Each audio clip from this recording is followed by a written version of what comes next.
India is a broken promise. इतना बड़ा nation state क्या हमने सिर्फ किसी को धमकी देने के लिए बनाया था, या ये बताने के लिए कि हम एक राजा बनाएंगे, वो राजा वास्को डिगामा की तरह घूमता फिरेगा? इस चीज दिखाना जरूरी है। मुसलमान वर्सेस करना है, लेकिन बाकियों के साथ जो हिंसा होती है उसको मक्कारीपूर्ण तरीकों से छुपा दिया जाता है या उस पर चुप्पी साध ली जाती है। उनका मीडिया, उनके नेता, कोई भी उनकी तरफ से जो भी खड़ा है वो उस बात को करना नहीं चाहता। हमें आरएसएस से ये सवाल करना चाहिए, ठीक है मुसलमानों को मार दो, ठीक है बाकी अक़लियतों को मार दो, लेकिन हिंदू राष्ट्र राज्य उसका आपका आदर्श क्या है? हिंदू आम को वो पता नहीं चलने दे रहे हैं कि तुम्हारी चुसाई हो रही है, तुम्हारा रस छीन लिया गया है, तुम्हारे हिस्से कुछ नहीं आएगा, सिर्फ छिलका बचा है। अंधकार में दौर का नाम क्या रखा? अमृतकाल। हमारा भारत जो है, जो नेशन स्टेट है, तो उस भारत ने, उस इंडिया ने वो वादा तोड़ दिया है हमसे, जो पंक्ति के आखिरी शख्स के साथ जो वादा किया था वो टूट चुका है। अब इसमें कोई मुग़ालता नहीं है। India is a broken promise, और इसको आप जिस भी नज़र से देखिए, हर वो इंसान, हर वो पहचान जो कमज़ोर है, जो हाशियाग्रस्त है, जो एक ख़ास कैटेगरी से नहीं आती है, उसके साथ जो वादा है वो टूट चुका है। हम इतने बड़े हाहाहूती विशाल राष्ट्र राज्य को चला रहे हैं, एक एक विभाग के ऊपर जो करोड़ों खर्च हो रहा है, एक एक मंत्रालय पे जो करोड़ों खर्च हो रहा है, एक एक संस्था पे जो करोड़ों खर्च हो रहा है, उसमें फिर पुलिस और आर्मी और ये सब कुछ को शामिल कीजिए, वो सिर्फ और सिर्फ आप और हमारे पैसे से चल रहा है, हमारे टैक्स पेयर के। वो जो इंसान जो सबसे कम दिहाड़ी की मजदूरी करता है, वो जो टैक्स दे रहा है, उससे वो सब कुछ चल रहा है। और बदले में हमें क्या चाहिए था? बदले में हमें सिर्फ ये चाहिए था कि हमारी जान माल इज्जत की हिफाजत हो जाए, और ऊपर वाले ने हमें जिस तरह की भी सलाहियत के साथ पैदा किया है, उस सलाहियत को निखारने के लिए हमें शिक्षा मिल जाए, हमें स्किल मिल जाए, जिससे हम अपने भी लिए कुछ कर सकें, अपने समाज के लिए कुछ कर सकें और अपने देश के लिए कुछ कर सकें। इससे ज़्यादा हम में से कोई क्या चाहता है? हम में से कोई भी विश्व का पहले नंबर का, दूसरे नंबर का बिलियनियर नहीं बनना चाहता है। हम वो लोग हैं जो चाहते हैं हमारी बुनियादी ज़रूरतें पूरी हो जाए, बाकी का तो हम अपनी मेहनत से देख लेंगे। हमें क्या चाहिए था इस नेशन स्टेट से, इस राष्ट्र राज्य से? इतना बड़ा नेशन स्टेट क्या हमने सिर्फ किसी को धमकी देने के लिए बनाया था, या ये बताने के लिए कि हम एक राजा बनाएंगे, वो राजा वास्को डिगामा की तरह घूमता फिरेगा और वो किसी की नहीं सुनेगा? हमने वो नेशन स्टेट इसलिए नहीं बनाया था, हमने इसलिए बनाया था कि जिस हाल में हमारे कॉलोनाइजर्स हमें छोड़ करके जा रहे हैं, हम उससे बाहर आएँ। आज क्या हो गया है? आज हमसे हमारे संघर्ष देखिए, आज 2013-14 से पहले भी कोई बहुत आदर्श स्थिति नहीं थी, और सरकार का विरोध हम लोग तब भी कर रहे थे। ऐसा नहीं है तब हम सरकार की गलबहियाँ कर रहे थे, तब भी हमारा विरोध इतना ही मुखर था। आज जो फ़र्क आया है वो ये फ़र्क आया है कि जो अत्याचार का में फ़र्क आ गया है। आप ये समझिए, जब मुसलमान के साथ हिंसा की जाती है तो उसे दिखाया जाता है, वो छुप ना जाए, वो दब ना जाए, कहीं ऐसा ना हो कि वो पब्लिक की नज़र से छूट जाए, उसको दिखाना ज़रूरी है। इसलिए दिखाना ज़रूरी है, मुसलमान वर्सेस करना है, लेकिन बाकियों के साथ जो हिंसा होती है उसको मक्कारीपूर्ण तरीकों से छुपा दिया जाता है या उस पर चुप्पी साध ली जाती है। उनका मीडिया, उनके नेता, कोई भी उनकी तरफ से जो भी खड़ा है वो उस बात को करना नहीं चाहता। मैं जानती हूँ कि आपको याद होगा कि कुछ दिन पहले ये बड़ा मसला उठा था, एक चुटकुला बन गया कि मोदी जी आम काट के खाते हैं या चूस के खाते हैं। मैंने वीडियो बनाया था कि मोदी जी आम कैसे खाते हैं मुझे पता है, मोदी जी मुसलमान आम काट के खाते हैं और हिंदू आम चूस के खाते हैं।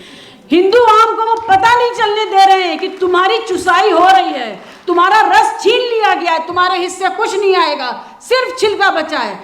लेकिन उनको दिखाया जाता है कि देखो मुसलमान आम काट के खाया जा रहा है, तुम सुरक्षित हो, तुम्हारी बल्ले बल्ले है।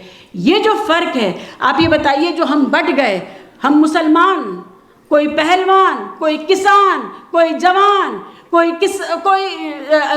शिक्षक, ये जो सारा बंटवारा है, हमारी वो सारी पहचानें जो हमारे हिंदू मुसलमान से आगे बढ़ के हैं, इतर हैं, और जो हमें हर रोज़ हमारी औकात बताती हैं इस हाहाहूती राष्ट्र राज्य में, उन पहचानों को सामने ला करके कभी बात नहीं की जाती कि किसान के साथ क्या हो रहा है। आपने कोई सवाल पूछा, मंदिर बन रहा है। आपने कोई सवाल पूछा, मुसलमानों की चूड़ी टाइट हो रही। ये जो फर्क किया गया है, हिंसा का जो फर्क किया गया है, अब सभी हिंसा बराबर की हिंसा नहीं है। मुसलमान के साथ होने वाली हिंसा को वैदिक हिंसा बना दिया गया है कि ये तो होना है, हम यही करने आए हैं। आप ये बताइए, हमसे जो अब भाषा दी जा रही है हम लोगों को, दिव्यांग से शुरू करते हैं। बिल्कुल ऐसा लगता है कि कुछ देवताओं की तरफ से, कुछ स्वर्ग से नीचे उतर रहा है भारत की जनता के लिए। अभी महिला आरक्षण बिल आया, उसका नाम क्या रखा? महिला वंदन। आपको जब सैनिकों को, नौजवानों को धोखा देना हुआ तो नाम क्या रखा? अग्निवीर। ठीक है, उसी तरह से आप देखिए, इस धुरंधर अंधकार में दौर का नाम क्या रखा? अमृतकाल। हमारे राजा जब बोलते हैं ना टीवी पर, मैं कभी उन्हें सुनती हूँ तो पीछे से अपने आप मंदिर के घंटे बजते हैं, ऐसे ऐसे होता है। ऐसी भाषा में आपका शोषण हो रहा है, आपसे भाषा का मायने छीन लिया गया है। वो जो कहते हैं उसका ठीक उल्टा होता है। और ये क्यों हो पा रहा है? ये सिर्फ इसलिए हो पा रहा है कि एक मीडिया है जो इस पर बात नहीं करती है कि आपके साथ क्या हो रहा है। मोदी जी को अब इस देश में भाजपा की भी ज़रूरत नहीं है, भाजपा कार्यकर्ता की भी ज़रूरत नहीं है। अकेले मीडिया काफ़ी है उनकी जय जयकारा करवाते रहने के लिए।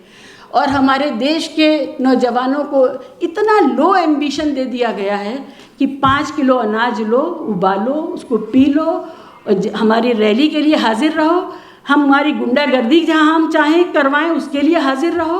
तुम्हारे अपने सपने नहीं होने चाहिए। वो साफ कहते हैं कि हमें और कुछ नहीं चाहिए। 1000 लीटर का पेट्रोल, 500 का सिलेंडर, कोई बात नहीं, लेकिन हमें देश में मोदी जी चाहिए।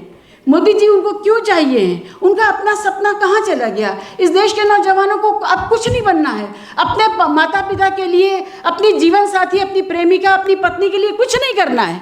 अब सिर्फ उनको अपने राजा को मेंटेन करना है कि उसके यश में, उसकी शानो शौकत में, उसके वैभव में कमी ना आ जाए। ये कहाँ से आया? ये मीडिया ने दिया है हमें, हमारे नौजवानों को, हमारी महिलाओं को। अब उनके लिए अच्छी गृहिणी, अच्छी बहू बनने के कॉलेज खुलने लगे।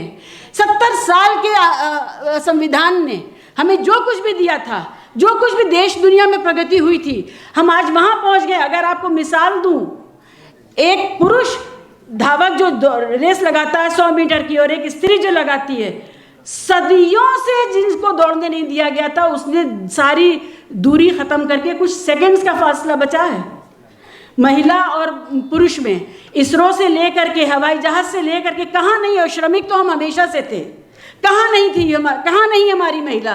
तो वो जो 70 सालों में मिला है वो वापस कैसे लिया जाए? तो दुर्गा वाहिनी, तो उनके लिए अच्छी बहू बनने के।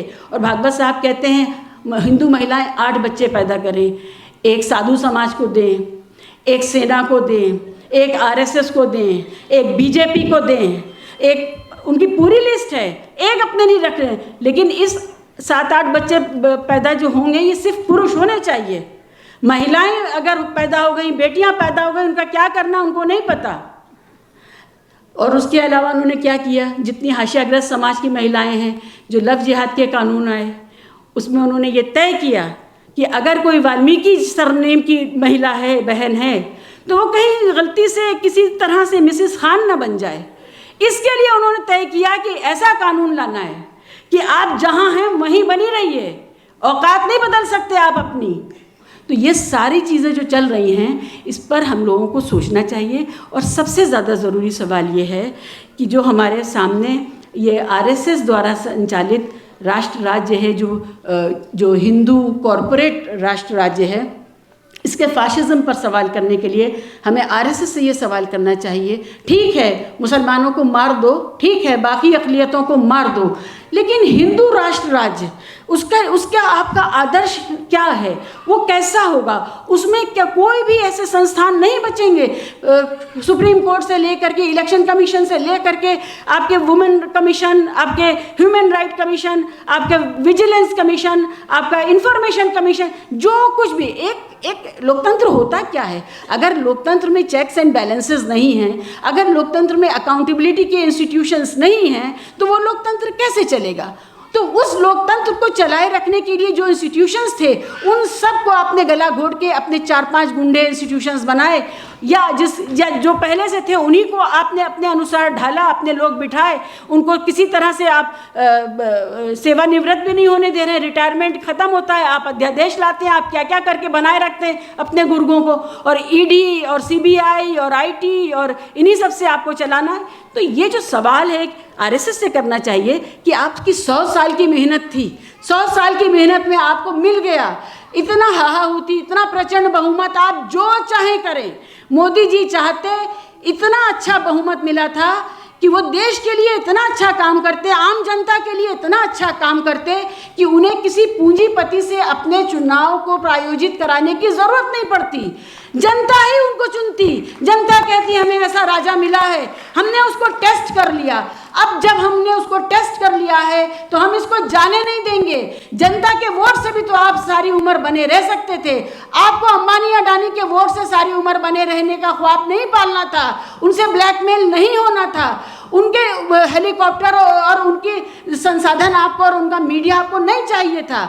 आप चाह लेते, आप राजा बने रहिए, आप अगले 50 साल तक बने रहिए, आप जनता के राजा बन जाइए ना, जनता के लिए काम करिए। जनता ने आपको इतना बड़ा प्रचंड बहुमत दिया है, आपको किसी के आगे घुटने टेकने की जरूरत नहीं है। जनता ने कहा हम हैं ना। आप ना जो सोचिए कि अंबानी आपको बॉन्ड देगा या नहीं देगा, अंबानी आपके मीडिया को विज्ञापन देगा या नहीं देगा, लेकिन आपने नहीं किया। आप किसके आदमी हैं बॉस, बताइए क्या है आपकी पॉलिटिक्स। तो ये जो सवाल है कि कौन सी चीज़ थी जो अच्छे काम, जो कल्याणकारी काम, जो परोपकारी काम, जो वेलफेयर स्टेट बनाने से भारत को इस दौर में रोक रही थी। कोई तो है जो कहीं और से चाबी लिए चला रहा है, जिसके हाथ में इस देश की चाबी है। ये सब उसके मैनेजर्स लगते हैं। क्यों उनको इस देश के बहुमत का सम्मान नहीं था? क्यों उन्होंने नहीं सोचा कि हमारी जनता ने जो हमें बहुमत दिया है ये तो काफ़ी है। जब हम 370 खत्म कर सकते हैं और 3 तलाक कर सकते हैं, मंदिर बना सकते हैं, तो जनता के हित में भी तो कुछ कर सकते हैं। जनता का सम्मान, और इनको ये जनता चाहिए ही नहीं है। इनको जनता क्यों नहीं चाहिए, इस पर हमें सोचना चाहिए।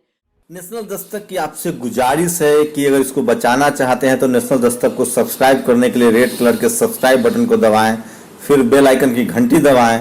नेशनल दस्तक को बचाने के लिए बहुत जरूरी है कि हर खबर को शेयर करें, लाइक करें, कमेंट जरूर करें।